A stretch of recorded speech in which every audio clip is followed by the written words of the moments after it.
Oh, hi. Look at that. I almost didn't make it today. September 3rd. Today's Decay. Welcome to another installment where we celebrate births and beginnings of everything important since the dawn of time. And on this day, throughout history, in 1927, the film The Cat and the Canary premiered. The Cat and the Canary was starring Laura LaPlante and directed by Paul Lenny.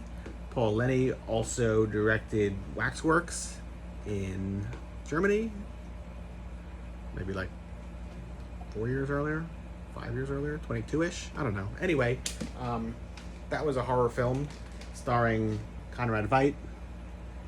I think Emil Jannings was in it. A couple others. A anthology film of a couple of short stories, very much like any of the more recent Waxworks type films, where like the characters have like backstories in each like vignette. Anyway, point is, it's a horror film. But in a pre-horror genre world, so like anything before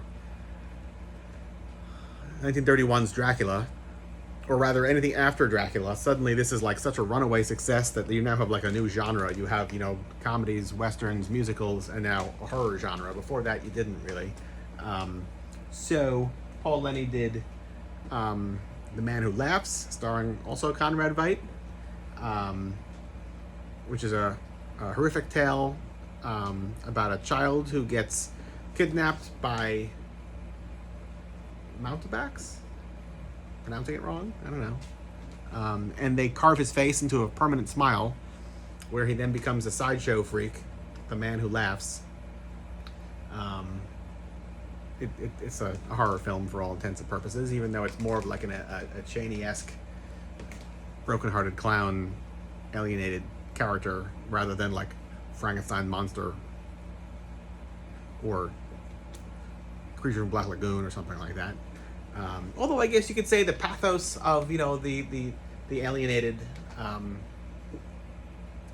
holds true in all those examples. So maybe I'm wrong. Anyway, Paul Lenny then directed The Cat and the Canary, which here is a original 1927 photoplay novelization of the story, which I love the artwork here. Beautiful colors, great graphics. You're getting really close, and it's just right. Yeah. Anyway, so this came out on this day, 1927, and it's like an old dark house murder mystery, basically. Very much in the same vein, from a modern standpoint, as something like a Scooby-Doo storyline of characters in a creepy atmospheric mansion in the middle of a crazy storm, and they have to figure out what the jewel heist is all about and who did it. And there's some monster that turns out to be like a human being in a rubber mask. Not to ruin it for you, but all the movies before Dracula, my point here is, in America, if I think all, maybe there's one, for the most part, the majority of films pre-Dracula were Scooby-Doo type scenarios. Character who's seemingly superhuman or a monster wearing a rubber mask in an old dark house scaring people. Cat and the Canary being one of them, and it's filled with great effects, it's filled with great atmosphere, great sets, cob-shrouded, long hallways, creepy old people. Good stuff. And it was such a success that he followed it up with The Last Warning, which is basically the same kind of thing, but in a haunted live theater venue instead of just an old dark house. I think I even like it better, actually. I don't know if there's any great copies of it around. Maybe these days there are. I've kind of fallen. This has fallen off my radar, but it's a great film. And what's my point here? So Waxworks, Man Who Laughs, Cat and the Canary, Last Warning. This was Paul Lenny was a horror director before you had a horror genre, who kept going back to the strange and unusual, and was supposed to make Dracula, not Todd Browning, but Paul Lenny. Well, Paul Lenny died of blood poisoning. Is that a fitting end for somebody on track to helm Dracula? Yeah. All right, what else? On this day in 1955, today was I'm late, I guess for a couple of reasons, but I had a whole bunch of plans of things I was going to do today, including setting up shop outside of the old Troma Studios in Hell's Kitchen, which just didn't happen because the day got away from me, and then setting up my 16mm film projector and doing like a screening of this.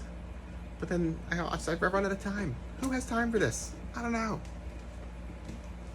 Anyway, point is, Young Couples Only premiered on this day in 1955. I'm sure you don't know what that is, unless you came to our Peter Lorre Phantom Creep Theater live show X numbers of years ago, sometime in the past, whatever that math is, where we screened it. It's almost like a Twilight Zone episode, but it's, 4 years before the Twilight Zone. I forget who made it. It's like craft theater or something like that. Like, early television is so much fun, and like how primitive it is, and they're still trying to really figure out what television means. How do you tell stories? Do you tell stories? Do you tell long-running stories? Where's the budget? There is no budget. This is just super fun.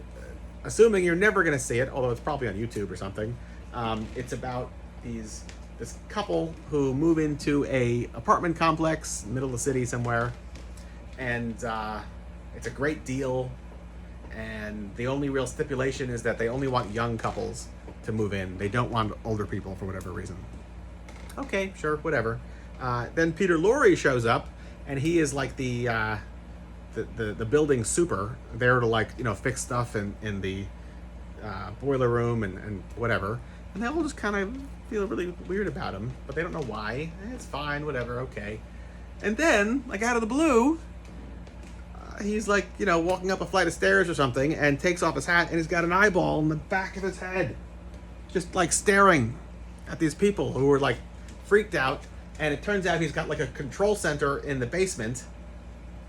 And then all of a sudden, as they're all like trying to figure out what to do, the entire city block lifts up off of the land and like rockets up into space. And that like he and whoever he's working with are all aliens who are collecting the human species, I guess, and they're looking for like these young couples only to like breed, to like continue the human race out into space for whatever their purposes are.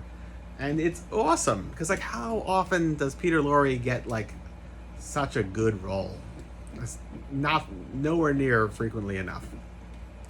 So this was great, and I was very proud that in our Peter Lorre show in Coney Island, we got to show a 16mm print of this 1955 television show, which like, why did this even exist? Why did somebody like strike prints of this? I don't know. This is oddball. I'll tell you.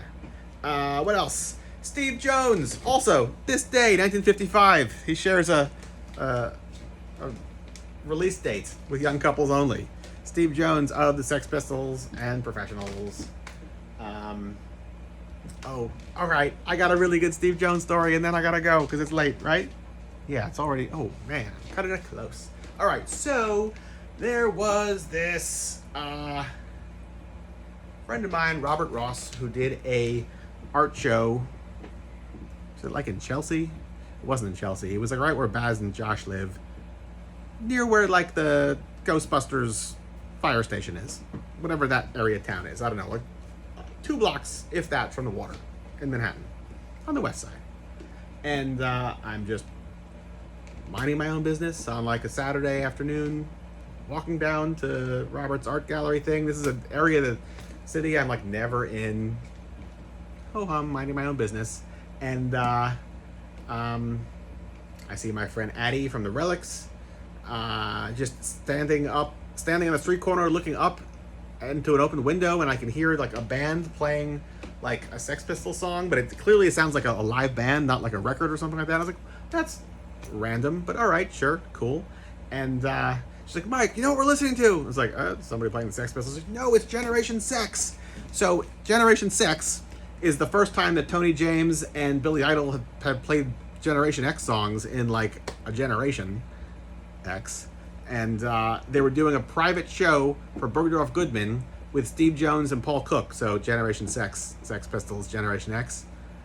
and I couldn't get in, but we stood outside the entire day and got to listen to it from outside, and it was so pathetic, but also so wonderful. And yeah, Steve Jones. Addie got in somehow. I did not. But I called a bunch of friends, and we all just hung out outside and like danced around on the street in the darkness as you could like hear the show. Anyway, it was awesome. What were the chances of that happening? I don't know. Anyway, that's it. I'm done. Goodbye. Till tomorrow.